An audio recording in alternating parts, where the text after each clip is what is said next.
ഇന്ന് ഈ ലോകം പരിശുദ്ധാത്മാവിനെ കാണേണ്ടത് നമ്മിലൂടെയാ. കർത്താവിനാൽ തെരഞ്ഞെടുക്കപ്പെട്ട നമ്മിലൂടെയാണ് പൊതുസമൂഹം, ഈ ലോകം പരിശുദ്ധാത്മശക്തി കാണേണ്ടതും അനുഭവിക്കേണ്ടതും.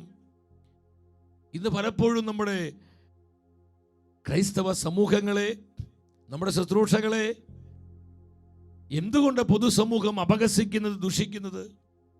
നമ്മിലൂടെ പരിശുദ്ധാത്മാവിൻ്റെ ശക്തി വെളിപ്പെടുന്നത് അവർക്ക് കാണുവാനും അനുഭവിക്കാനും കഴിയുന്നില്ല. നമുക്കറിയാം, ആദിമ സഭയെ ലോകം ഭയപ്പെട്ടു. അവരുടെ മസിൽ പവർ കണ്ടാണോ? അല്ല സഹോദരങ്ങളെ. അവരുടെ പൊളിറ്റിക്കൽ പവർ കണ്ടാണോ?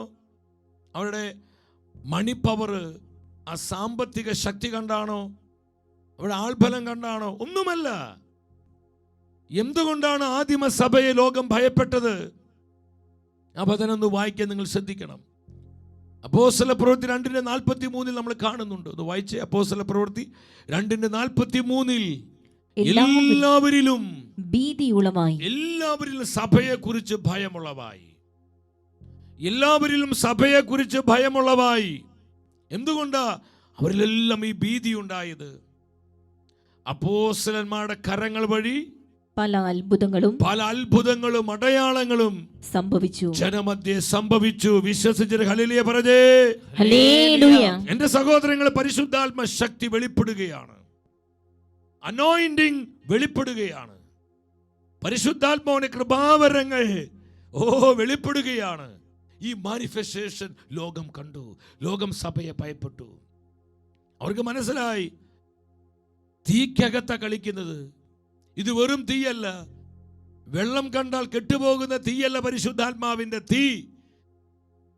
2000 വർഷമായ ആ തീ ഈ ലോകത്തിലേക്ക് ഇറങ്ങി വന്നിട്ട് സെഗ്യോനൂട്ടിശാലയിലേക്ക് ആ തീ കെടുത്തിക്കളയാൻ ലോകത്തിലെ പല ശക്തികളും, സാമ്രാജ്യ ശക്തികളും, രാജാക്കന്മാരും, പ്രഭുത്വങ്ങളും, അന്ധകാരാധിപത്യങ്ങളും, ഇരുട്ടിന്റെ വ്യാപാരങ്ങളും, നരകത്തിന്റെ പൈശാചിക അരൂപികൾ ഒരുമിച്ച് പ്രവർത്തിച്ചു.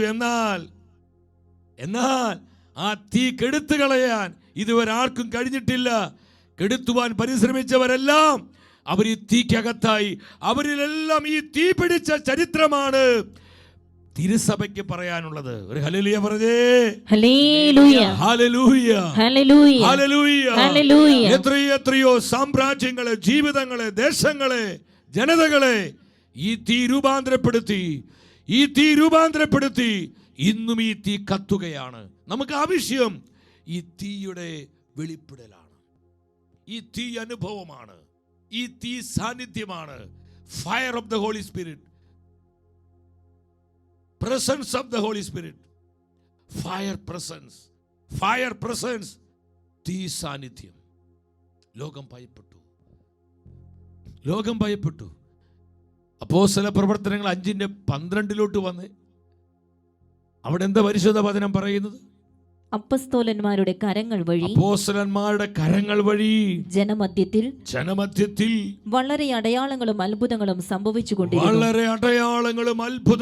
സംഭവിച്ചുകൊണ്ടിരുന്നു. വളരെ അടയാളങ്ങൾ, 1-2 ഇച്ചിരീച്ച അല്ല, വളരെ അടയാളങ്ങൾ, ഒത്തിരിയേറെ അടയാളങ്ങൾ, അത്ഭുതങ്ങൾ പരിശുദ്ധാത്മാവ് വെളിപ്പെടുത്തി, പരിശുദ്ധാത്മാവ് പ്രകടമാക്കി. അത്ഭുതങ്ങൾ നിന്നിട്ടില്ല സഹോദരൻ. ആദിമ സഭയോടുകൂടെ അത്ഭുതങ്ങൾ നിന്നുപോയി എന്ന് വിശ്വസിക്കുന്നവരും പ്രഘോഷിക്കുന്നവരുമുണ്ട്. അതൊരിക്കലും പരിശുദ്ധാത്മാവിന്റെ പ്രബോധനമല്ല, തിരുസഭയുടെ സത്യപ്രബോധനമല്ല. പരിശുദ്ധാത്മാവിന്റെ അത്ഭുതങ്ങൾ ഇന്നും നിന്നുപോയിട്ടില്ല. ആദ്യ സഭയേക്കാൾ അധികമായി ഈ ആധുനിക സഭയിൽ പരിശുദ്ധാത്മാവിന്റെ അത്ഭുതങ്ങൾ സംഭവിക്കുന്നുണ്ട്. പക്ഷേ പലപ്പോഴും ഇത് വേണ്ട വിധം മാനിഫെസ്റ്റ് ചെയ്യപ്പെടുന്നില്ല. അതിന് കാരണം എന്താ? നമ്മളാണ് അതിൻ്റെ കാരണക്കാർ. നമ്മൾ ഉപയോഗിക്കാൻ പരിശുദ്ധാത്മാവിന് കഴിയുന്നില്ല. നമ്മിലൂടെ വെളിപ്പെടുവാൻ പരിശുദ്ധാത്മാവിന് സാധിക്കുന്നില്ല. നമ്മളിലുള്ള ദുഷിപ്പ്, നമ്മളിലുള്ള വെറുപ്പ്, നമ്മളിലുള്ള നീരസം, നമ്മളിലുള്ള പക, നമ്മളിലുള്ള അഹങ്കാരം, നമ്മളിലുള്ള അസൂയ, നമ്മളിലുള്ള അവിശ്വസ്തത, നമ്മളിലുള്ള അവിശ്വാസവും അശുദ്ധിയും ജഡീകതയും ലോകാരൂപിയും സുഖഭോഗങ്ങളും, ഇതെല്ലാം പരിശുദ്ധാത്മ പ്രവർത്തനങ്ങളെ കെടുത്തിക്കളയുകയാണ്. നിർവീര്യമാക്കുകയാണ്. ഇവിടെയെല്ലാം ഒത്തിരി പരിശുദ്ധാത്മ വേദനിക്കുന്നുണ്ട്. എൻ്റെ സഹോദരങ്ങളെ, പരിശുദ്ധാത്മ ഒത്തിരിയേറെ സങ്കടപ്പെടുന്നുണ്ട്.